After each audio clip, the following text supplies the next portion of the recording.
الحمد لله نحمده ونستعينه ونستغفره ونؤمن به ونتوكل عليه ونعوذ بالله من شرور أنفسنا ومن سيئات أعمالنا من يهده الله فلا مضل له ومن يضلله فلا هادي له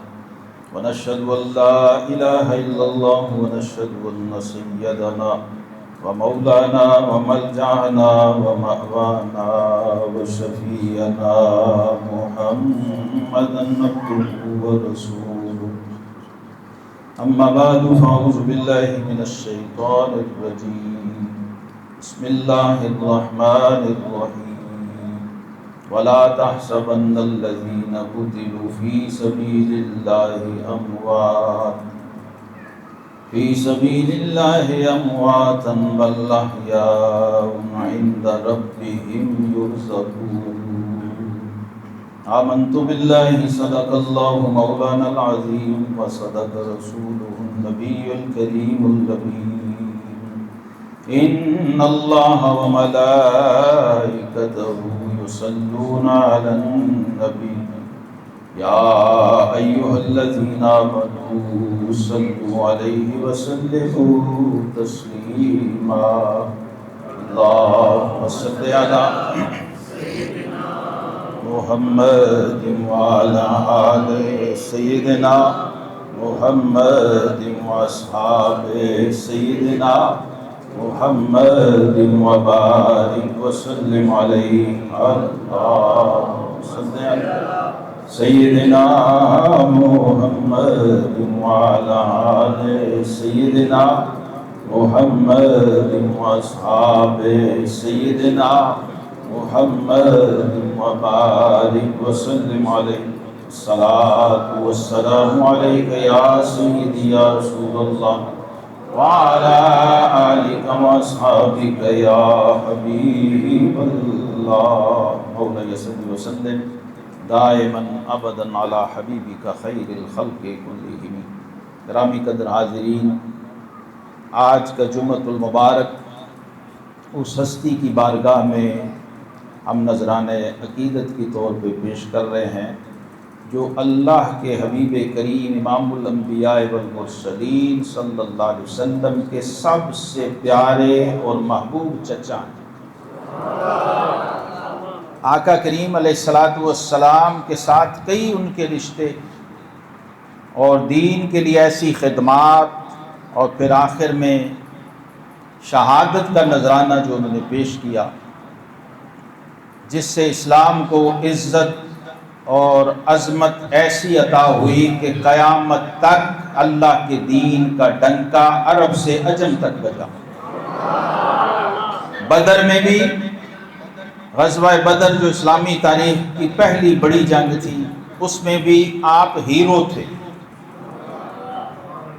اور غزوہ احد جو اس کے بعد باقاعدہ اسلامی تاریخ کا عظیم الشان غزوہ ہے، اس میں آپ کی شہادت ہوئی 15 شوال المکرم۔ یہ جو عید والا مہینہ ہے، شوال کا مہینہ، اس میں میدان احد میں جو مدینہ طیبہ میں کوہ احد ہے، جبل احد شریف، اس کے پہلو میں یہ میدان تھا جہاں پر یہ غزوہ اور یہ جنگ ہوئی، اور جناب سیدنا امیر حمزہ ابن عبد المطلب جو امیر مدینہ ہیں اور قطب مدینہ ہیں اور قیامت تک مدینہ کے روحانی گورنر ہیں، حضرت سیدنا ابو یعلا ابو عمارہ حمزہ ابن عبد المطلب،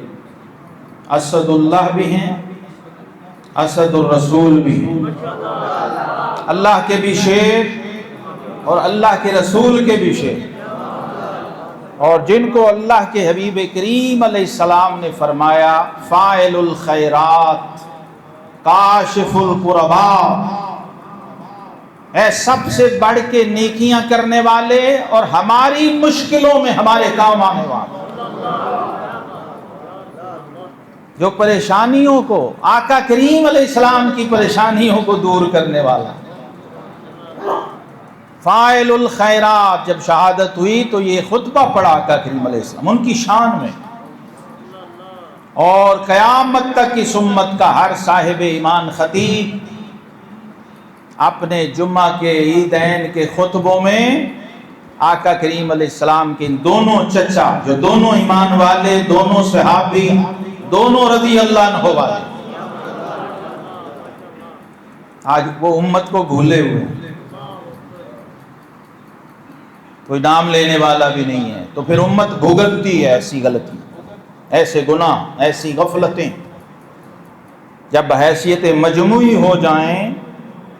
تو پھر اس کی سزا ہوتی ہے، یہ یاد رکھیں۔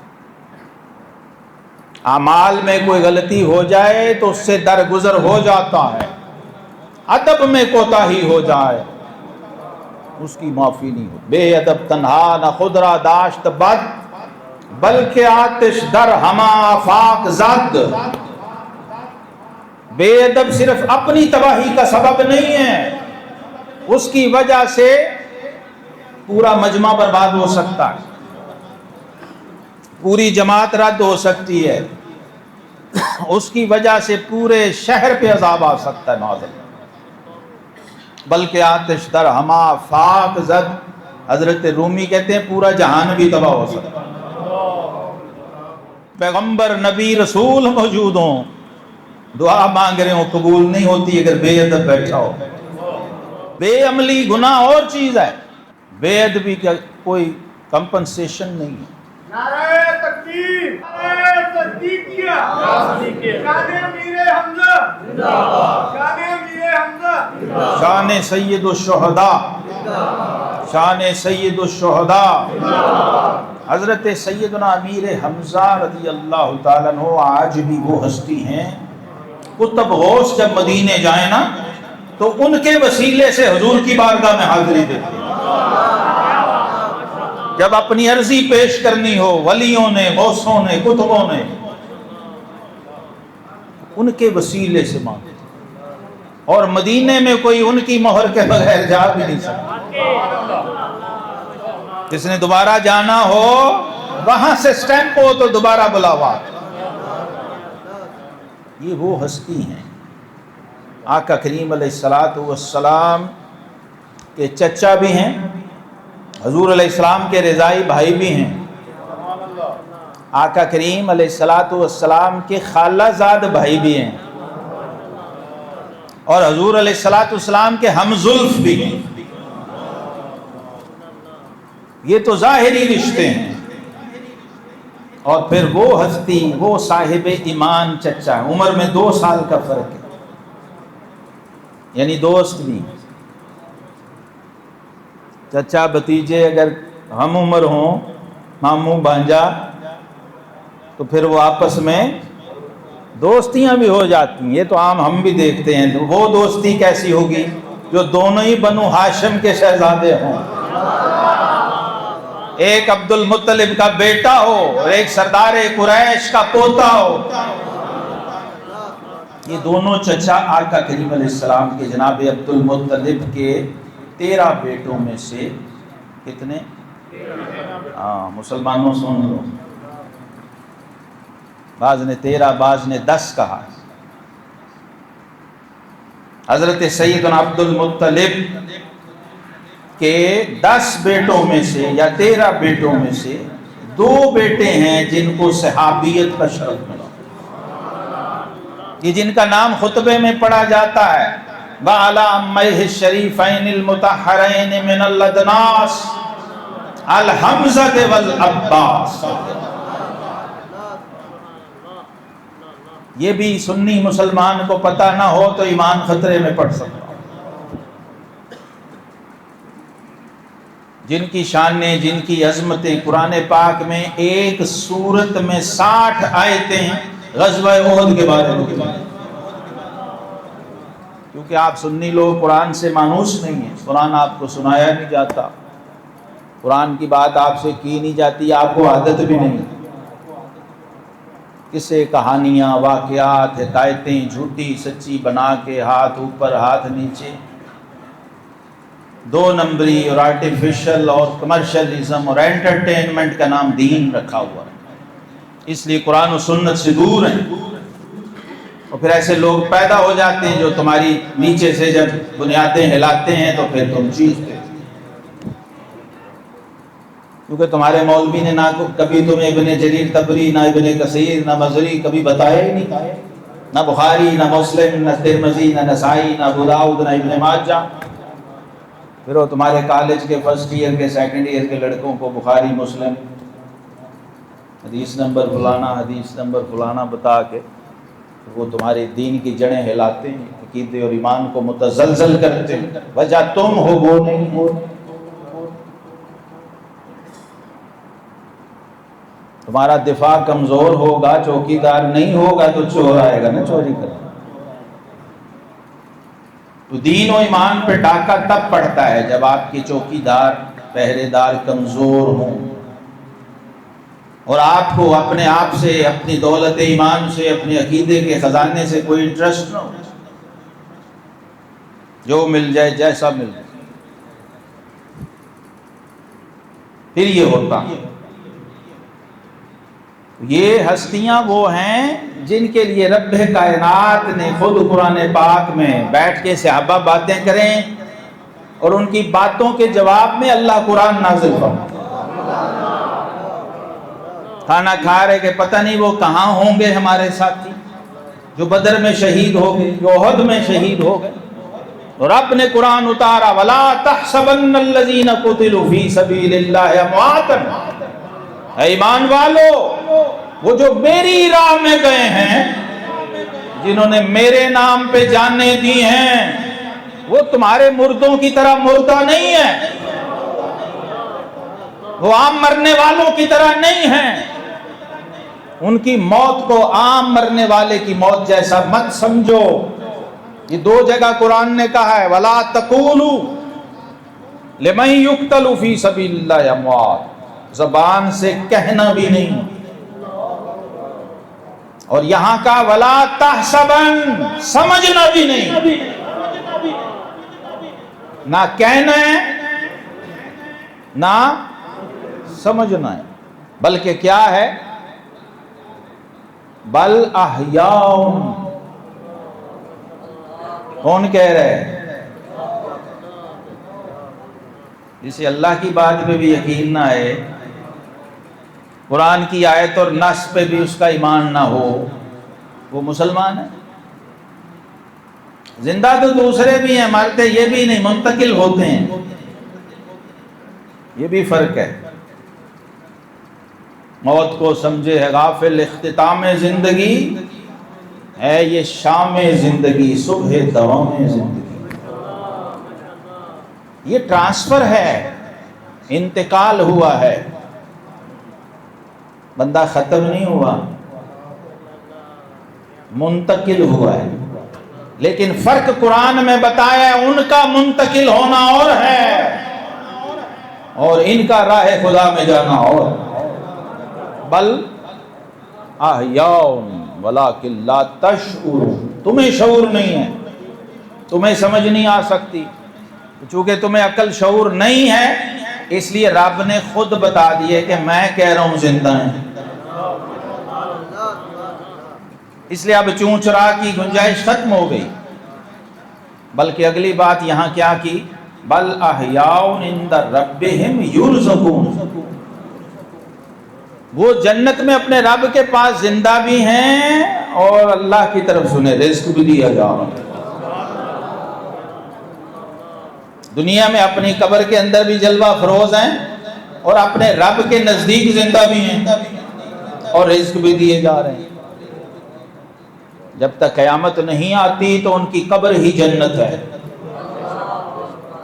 جب تک حساب نہیں ہوتا، فیصلہ نہیں ہوتا، تب تک کیا ہے، القبر روضۃ من ریاض الجنہ، قبر جنت کے باغوں میں سے ایک باغ ہے، او حفرۃ من حفرات النیران، یا جہنم کے گڑھوں میں سے ایک گڑھا ہے۔ اس لیے صحابہ کرام علیہم رضوان کی تربیت اور تعلیم فرمائی اور مومن کو یہ سکھایا کہ جب تم راہ خدا میں جاتے ہو دنیا سے تو تمہارا مرنا عام مرنے والے کی طرح نہیں ہے، یعنی موت سے محبت پیدا کر دی، شہادت کا شوق پیدا کر دی۔ یہ فرق ہوتا ہے کافر سپاہی میں اور مومن مجاہد میں، یہ فرق ہے۔ اس کی کیا شان ہوتی ہے؟ شہادت ہے مطلوب و مقصود مومن، وہ جب نکلتا ہے تو وہ اپنے منصب کے لیے، وہ اپنے حکومت کی حفاظت کے لیے، باؤنڈری اور جغرافیے کے تحفظ کے لیے نکلتا، نوکری اور جاب کے لیے نکلتا ہے، انعام و اکرام کے لالچ میں نکلتا ہے، اپنے بادشاہ کو خوش کرنے کے لیے نکلتا ہے۔ اور جب محمد عربی کا غلام نکلتا ہے تو اس کی شان کیا ہوتی ہے؟ شہادت ہے مطلوب و مقصود مومن، نہ مال غنیمت نہ کشور کشائی، وہ اعلاء کلمت اللہ کے لیے لڑتا ہے۔ اس لیے پہلی ہستی جسے دست نبوت سے پرچم اسلام پہلی بار عطا ہوا، یعنی پہلے امیر لشکر جنہیں اللہ کے حبیب نے اپنے ہاتھ سے جھنڈا عطا فرمایا اسلام کی عظمت کا، وہ سید الشہداء سیدنا امیر حمزہ رضی اللہ، جن کے لیے اپنے دست مبارک سے جھنڈا باندھا اور انہیں عطا فرمایا، اس لیے امیر حمزہ کہتے ہیں۔ ایک وہ ہوتا ہے جو خود امیر بنے، ایک وہ ہے جسے اللہ اور اس کا رسول امیر بنائے۔ تو سیدنا امیر حمزہ رضی اللہ تعالیٰ یہ وہ ہستی ہیں، وہ شخصیت ہیں کہ آقا کریم علیہ السلام نے فرمایا الحمزۃ خیر اعمامی، میرے تمام چچاؤں میں سب سے افضل امیر حمزہ، سب سے محبوب، سب سے مکرم حضرت امیر حمزہ رضی اللہ۔ کیوں کہ اسلام لانے سے پہلے بھی آپ آقا کریم علیہ السلام کے عاشق تھے، حضور سے پیار تھا، محبت تھی، اور غیرت و حمیت اس درجے کی تھی، بنو ہاشم کے شہزادے کی، وہ شیر تھے، شیر کا شکار کرتے تھے۔ شکاری تو بڑے ہوتے ہیں، لوگ اس لیے ڈرتے تھے ان سے، جو شیر کا شکار کرتا ہو بندے کے ساتھ کیا کرے گا؟ ابو جہل بھی ڈرتا تھا۔ اس زمانے میں جب ابھی ابتدا تھی، بے سر و سامانی تھی، اللہ کا دین تنہا بے یار و مددگار تھا، اللہ کے حبیب کریم علیہ السلام تنہا چند بے سر و سامان غلاموں کے ساتھ ابتدائے اسلام، ظلم ہو رہے ہیں، بائیکاٹ ہو رہے ہیں، مخالفتیں ہو رہی ہیں، پروپیگنڈے ہو رہے ہیں، نماز پڑھنے کی اجازت نہیں، اللہ کے گھر میں کعبے میں اللہ کو سجدے کی اجازت، اور 360 بت رکھے ہوئے ہیں اللہ کے گھر میں۔ وہاں رب نے جس ہستی کے ذریعے اپنے دین کی اور اپنے حبیب کی مدد کی، اس کو امیر حمزہ کہتے ہیں۔ نعرہ تکبیر، نعرہ رسالت، نعرہ صدیقیہ، نعرہ صدیقیہ، شان سید الشہداء، شان سید الشہداء زندہ باد۔ سید الشہداء امیر حمزہ شکار کر کے آ رہے تھے، ابھی 1 سال ہوا اعلان نبوت کو، ابھی بلال کی چربی پگھل رہی تھی، خباب بن ارت کو بھٹی میں جلایا جا رہا تھا، حضرت یاسر کو شہید کیا جا رہا تھا، ان کی ماں سمیہ کو برچھی ماری جا رہی تھی پیٹ میں۔ یہ وہ کلمہ ہے جو تمہیں یہاں ٹھنڈے پنکھوں میں ملا ہوا ہے، آرام سے، یہ وہ دین محمدی ہے۔ اگر اس کی قدر جاننی ہے تو ان ہستیوں کے دامن کو تھامنا پڑا۔ یہ کیا لوگ تھے، اتنی سرداریاں شانیں چھوڑ کے نکلے، اتنی عزت، اتنا سٹیٹس اور پروٹوکول، انہوں نے وہ کفر چھوڑا اور ایمان خریدا۔ یہاں ایمان چھوڑ کے پروٹوکول کے لالچ میں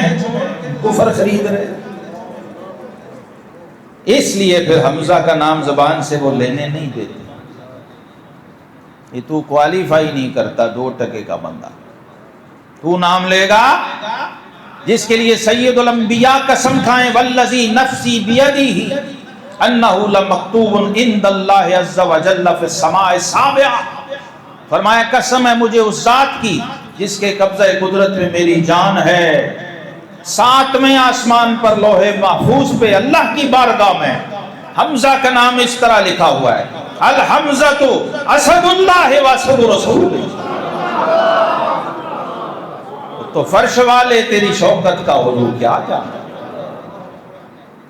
ان غافل بے خبر امتیوں کو کیا پتا کہ جس کا کلمہ پڑا ہوا ہے زندگی میں اس سے زیادہ صحابہ کہتے ہیں ہم نے کبھی حضور کو روتے نہیں دیکھا جیسے سید الشہداء کی شہادت پہ روئے، اتنا دکھ، اتنا کرب، اتنی تکلیف کہ 3 دن کسی سے بات نہ کی۔ جب شہادت ہوئی سید الشہداء کی، اور اتنا بڑا سردار اور سرداروں کا بیٹا، نسب بھی جیسا کسی کو کبھی نہ نصیب ہوا ہے نہ ہوگا قیامت تک، متولی کعبہ کا بیٹا ہو، یہاں کوئی گدی نشین کا بیٹا ہو کہتے ہیں بہت بڑا پیر ہے،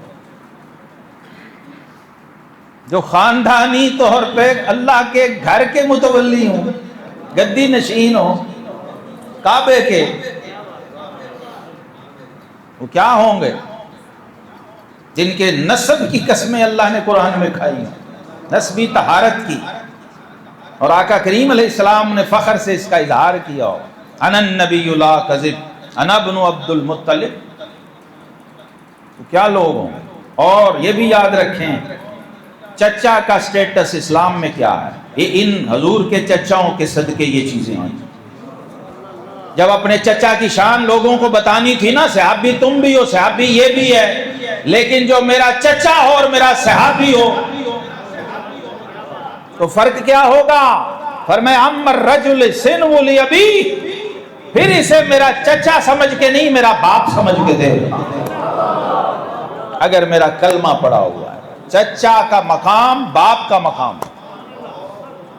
سید الشہداء امیر حمزہ رضی اللہ تعالی عنہ یہ اسلام کے بھی محسن ہیں، اور قیامت تک آنے والے ہر کلمہ گو کی گردن پہ ان کا احسان ہے، یہ یاد رکھیے۔ اور آپ کی بارگاہ میں بڑے اکابر اماموں نے بہت کچھ ہدیے نذرانے پیش کیے ہیں۔ میں نے بھی آپ کی شان میں ایک سلام رضا کا شعر ہے، حضرت حمزہ خود شاعر بھی ہیں بہت بڑے، اب وقت کہہ رہے کہ روک دو گھڑی کہہ رہی ہے، اور ایمان کہہ رہا آگے چلو، ادھر جائیں۔ سید الشہداء آقا کریم علیہ السلام نے فرمایا من لم یشکر الناس لم یشکر اللہ، جس نے بندے کا شکر ادا نہیں نہ کیا اللہ اس کا شکر مانتے ہیں، یعنی تمہاری نماز قابل قبول نہیں ہے جب تک سید الشہداء کی عظمت کو سلام نہ کرو۔ ایسا محسن اعظم جس کے آج میں نے پڑھا تفسیر میں کہ جو احد میں معافی ملی تھی وہ بھی سید الشہداء کا صدقہ، 60 آیتیں اللہ نے ایک جگہ پہ غزوہ احد پہ اتاری ہیں۔ میں نے کبھی نہیں سنا کسی سنی عالم نے غزوہ احد پہ تفصیل سے جمعہ پڑھایا ہو، پتہ نہیں آپ نے شاید سنا الا ماشاء اللہ۔ اس کا نتیجہ یہ ساری ذلت، یہ پستی، یہ کافروں کو، یہود و نصارہ کو پتہ ہے کہ یہ فاقہ کش جو موت سے ڈرتا نہیں، ذرا روح محمد اس کے بدن سے نکال۔ یہ روح محمد تھی جو کبھی حمزہ کی شکل میں، کبھی عباس کی صورت میں، کبھی ابو بکر صدیق کی شکل میں، کبھی فاروق اعظم کے رنگ میں، کبھی عثمان ذو النورین کے جلووں میں، کبھی حیدر کرار کی للکار میں یہ چھلکتی تھی، کبھی بلال کی اذان میں گونجتی تھی۔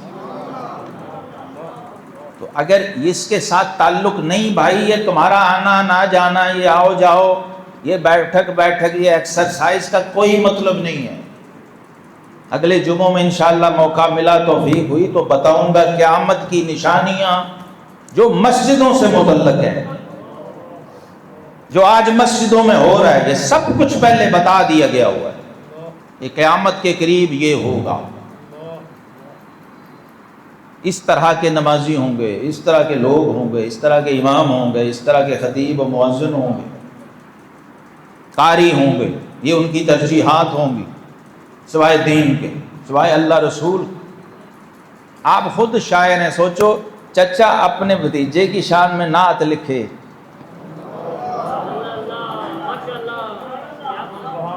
تو عشق اس درجے میں تھا۔ جب اسلام کا واقعہ آپ کا پیش آیا نا، بڑا عجیب و غریب واقعہ ہے، ابھی وہ بھی پورا لوگوں نے بیان نہیں کیا الا ماشاءاللہ، اس میں بڑی جزیات ہیں، واقعہ بڑا مشہور ہے، لیکن بیان کرنا یہ بھی توفیق ہے اللہ، جب تک وہ نہ چاہیں ان کا نام بھی نہیں لے سکتا کوئی۔ تو شکار سے آئے تھے، تیر کمان ہاتھ میں تھا، عورتیں باتیں کرتی ہیں نا جیسے گلی محلوں میں کھڑے ہو گئے، وہ باتیں کر رہی تھیں کہ آج ابو جہل نے تو محمد ابن عبداللہ کے ساتھ بہت زیادتی کی، بڑا ظلم کی۔ یہ وہیں قدم رک گئے، جلال سے پسینے سے شرابور ہو گئے، جلال آ گئے، کیا کہہ رہی ہو؟ ڈر گئیں، چپ ہو گئیں۔ پھر جب جلال فرمایا تو کہنے لگی آج یہ واقعہ ہوا ہے، ابو جہل نے تو مٹی اٹھا کے پھینکی آپ کے بھتیجے پر اور اپنا پاؤں اٹھا کے ان کی گردن پہ رکھنے لگا۔ ایسا ظلم، ایسی زیادتی کعبے میں، حرم کعبہ میں، اور زبان سے جو بکواس کی ہوگی وہ تو جرت نہیں، ہمت نہیں، جسارت نہیں کہ میں دہراؤں۔ اس وقت چچا کلمہ نہیں پڑا ہوا، گھر نہیں جاتے تھے، شکار کر کے سیدھا کعبے میں آتے تھے روزانہ۔ یہ مکے والوں کا دستور ہے، اصول و ضابطے ہیں، پہلے اللہ کے گھر سے ہو کے طواف 7 چکر لگا کے پھر اپنے گھر جائیں۔ تو جب یہ سنا، اسی حال میں حرم کعبہ مطاف میں گئے، ابو جہل اپنی منڈلی لگا کے بیٹھا تھا اپنے حلقے میں، تو آپ نے ابو جہل کو بڑے جلال سے دیکھا اور فرمایا تو نے میرے بھتیجے محمد کے ساتھ بکواس کی ہے اور بدتمیزی کی ہے۔ وہ سمجھ گیا کس کیفیت میں ہے، وہ کمان پکڑی اور اس کے سر پہ مار کے سر پھاڑ دیے، خون نکال۔ اور وہاں جو جملہ بولا تھا نا، وہ کم کسی کو دہرانا نصیب ہوتا ہے، وہ اس کمان سے بھی بڑی موت تھی ابو جہل کے لیے۔ ابھی حضور علیہ السلام کے پاس نہیں گئے، اور ائمہ سیرت نے لکھا ہے کہ امیر حمزہ کو حضور سے اتنی محبت تھی کہ حضور کو بتائے بغیر ابو جہل کا سر پھاڑ کے، اسے گالیاں دے کے، برا بھلا کہہ کے، پھر فرمایا اس بات سے تم اس کی مخالفت کرتے ہو، وَأَنَا عَلَى دِينِ محمد، فرمایا کہ تم اس بات سے میرے بھتیجے کے خلاف ہو تو سن لو میں بھی دین محمد کا پیروکار۔ یہ جذبہ پہلے ہی کہہ دیا اس کو وہاں۔ پھر گئے حضور کی بارگاہ میں، کہا بھتیجے میں بدلہ لے آیا ہوں، ایسی تیسی پھیر آیا ہوں۔ عرض کیا حضور مجھے کوئی چچا کوئی خوشی نہیں ہے، اس پہ بھی خوشی نہیں، تو کیسے خوش ہو گئے؟ کہا جی میں تب خوش ہوں گا جب آپ کلمہ پڑھیں۔ ہائے ہائے ہائے، اتنی محبت، اتنا تعلق تھا۔ فرمایا بھتیجے اگر تو کہتا ہے تو میں گواہی دیتا ہوں، اشہد ان لا الہ الا اللہ واشہد انک رسول اللہ، تو میرا بھتیجا اللہ کا رسول ہے، خاتم النبیین۔ یہ وہ ذات، وہ ہستی، آپ کی شان میں اعلیٰ حضرت نے لکھا ہے ان کے آگے وہ حمزہ کی جاں بازو، شیر غرہ نے سطوت پہ لاکھوں سلام۔ اور میں نے اس پہ تازہ ہدیہ تضمین کا بند پیش کیا کہ سب شہیدوں پہ جو لے گئے بازیاں، سب شہیدوں پہ جو لے گئے بازیاں، پائیں روح الامی سے بھی ہم راضیاں۔ حضور سے اتنا تعلق تھا، جبریل آتے تھے ہزاروں بار اور جاتے تھے، کسی کو خبر بھی نہیں ہوتی تھی۔ وہی آئی، آیتیں اتنی، چلے گئے، صحابہ کو کیا پتا جبریل آئے ہیں روح۔ آپ کا ایسا تعلق تھا اللہ سے بھی، جبریل سے بھی اور حبیب سے بھی۔ کہا حضور جبریل آتے تو ہیں اور چلے بھی جاتے ہیں، میں ذرا انہیں دیکھنا چاہتا ہوں اور ان کی اصل شکل میں دیکھنا چاہتا ہوں۔ وہ انسانی شکل میں بھی آ جاتے تھے، دہیہ کلبی رضی اللہ عنہ کی شکل میں۔ رب نے یہ ایک مقام بھی بخشا صحابہ میں آپ کو، جاگتی آنکھوں سے جبریل کو اصلی صورت میں دیکھا۔ سب شہیدوں پہ جو لے گئے بازیاں، پائیں روح الامین سے بھی ہم راضیاں، حق نے بخشیں احد میں سرافرازیاں، حق نے بخشیں احد میں سرافرازیاں، سرفرازیاں نہیں سرافرازیاں، ان کے آگے وہ حمزہ کی جاں بازی، شیر غران سطوت پہ لاکھوں سلام۔ آخر دعوانا شہیدوں پہ جو لے گئے بازیاں، سب شہیدوں پہ جو لے گئے بازیاں، اور پائیں روح امین سے ہم راضیاں، حق دے بخشیں احد میں صرف راضیاں، ان کے آگے وہ ہم ذاتی جاں بازیاں، شیر غرہ